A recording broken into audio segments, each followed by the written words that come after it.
Now, to finish up this chapter, we're going to do one more problem with titrations, talking about titrations, and then do a little bit of discussion about titrations, okay? So, in this example here, we have carbonate being titrated, all right? That is our analyte. That's what we're trying to identify, the carbonate concentration. And we do it by titration. We look at carbonate and mix it with H plus ion. Do you know what H plus ion is? The hydrogen ion comes when you mix, or when you put an acid in solution. That's right. Hydrogen ion comes from acid. So we can titrate this carbonate with the H2SO4 here. And the carbonate reacts with the hydrogen ion to form carbon dioxide and water. This is one of our gas-forming reactions. Okay? So, if 12.5 milliliters of a 3.5 molar solution of sulfuric acid are required to titrate the carbonate in some rock, what mass of calcium carbonate is present in the sample? I'm assuming that all the carbonate comes from calcium carbonate. Okay? So, kind of a hard one, huh? Yeah. But I think we know what we're looking for. Grams of calcium carbonate. Very good. And that is a huge portion of solving the problem, right? Making sure that we have our units that we're after at the CO3, calcium carbonate. Make sure we know that what we're looking for, right? So I have grams of calcium carbonate, and then I am going to be able to start with what? What can I start with? Let's see. We could start with we have the equation, so we can relate calcium carbonate to H plus. That's right. Good. So the carbonate is going to come from the calcium carbonate. And so if we have moles of something like H plus on top, right, then we can relate that to moles of calcium carbonate, or carbonate, get it to moles of calcium carbonate, and then grams of calcium carbonate. And you can work backwards like we did last time, right? I didn't like that. Okay, all right, but it's something there for you. I'm going to just do a little bit of that. I'm going to go grams of calcium carbonate here, right? You don't need to work backwards like this. In fact, at home, you should try to take a stab at this one before we finish it up. So push pause and do that now. But when I do that, it just kind of loosens things up a little bit. I know I'm going to have to end with grams, and I know I can go to the land of the moles. So then I know up here has to be moles of calcium carbonate. Are you going to stop? I don't like doing that. Okay, I can stop. But you can see what we need to go to there, can't you? I guess so. Moles of carbonate. Very good. Yes, so CO3 2 minus, and that's a 1-to-1 ratio, right? Yeah. Okay, and we know this as well, right? Yeah, it says 100 there. So 100 grams for every 1 mole. So now we need to get rid of moles of carbonate, CO3 2 minus. Okay, so how are we going to get rid of moles of carbonate? Well, the equation can tell us the relationship between moles of carbonate and moles of H plus ion. Very good. So there's 1 mole of carbonate for every 2 mole of H plus ion. Is that right? Yeah, because that's what the coefficients say. Very good. Let's point that out for the folks at home. 1 here for 2 there. Yeah. Okay, now what? Well, I guess 2 moles of H plus go on top. All right, 2 moles of H plus ion go up here because we need to get rid of those. So this is what we want, and we had to go into the land of the moles. So we're getting rid of moles of H plus ion. And then going to what? I don't know, moles of H2SO4? That's right, moles of H2SO4.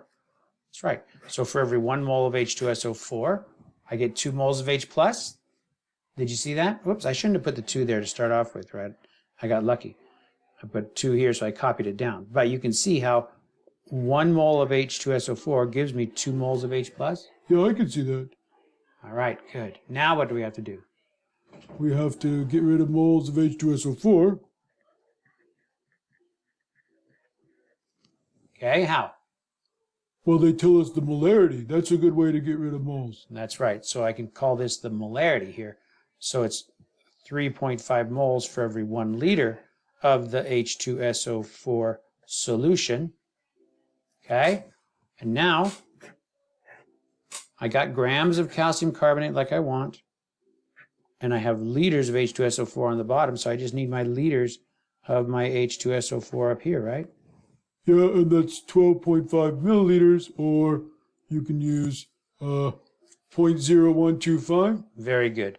0.0125 liters of my H2SO4. Okay, so 0.0125 times 3.5 times 2 divided by 2 times 100. And that should tell me how many grams of calcium carbonate I have. All right, good job. So,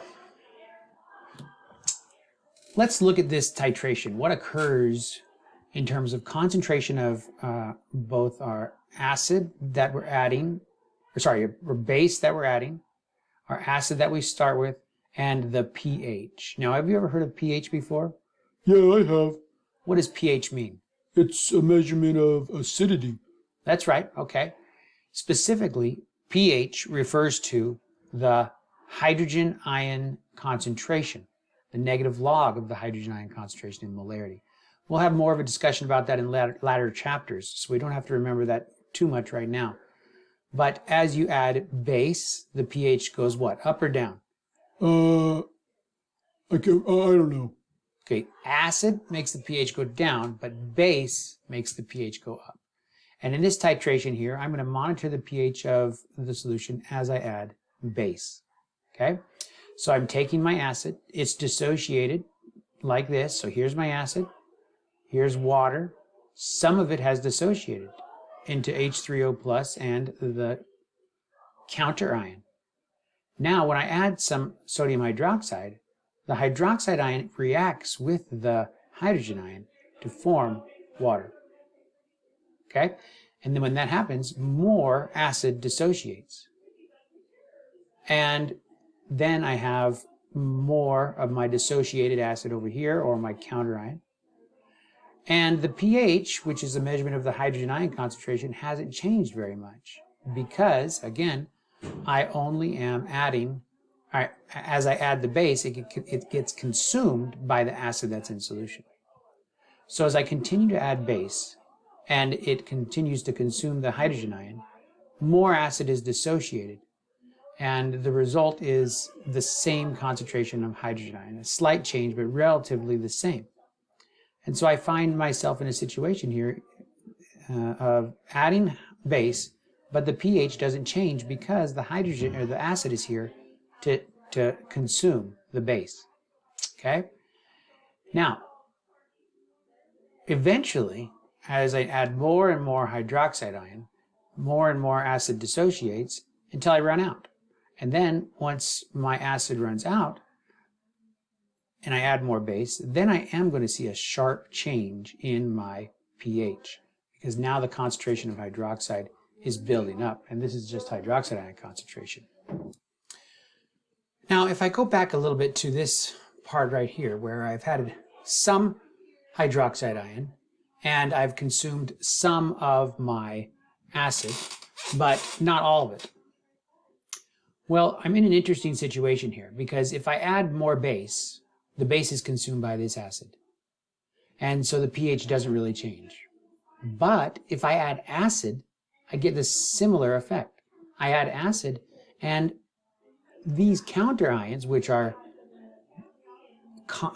weak acids without a hydrogen, they will grab onto any extra hydrogen and form the protonated or the associated form of this acid. And so if I add acid, I won't change the pH much either. So I find myself in what's called a buffer zone, where because I have some weak acid and an appreciable amount of the dissociated form of that weak acid, or the counter ion for that weak acid, I'm in a buffer. because if I add base, the pH won't change much. It won't go much higher. If I add acid, the pH won't go much lower either, because I have the dissociated form to take up that acid. All right. So this is a titration. This is how you would perform a titration if you were monitoring the pH as you added something. And look at this very characteristic titration curve of this sharp change being an indicator of the end point of the titration. All right, good job.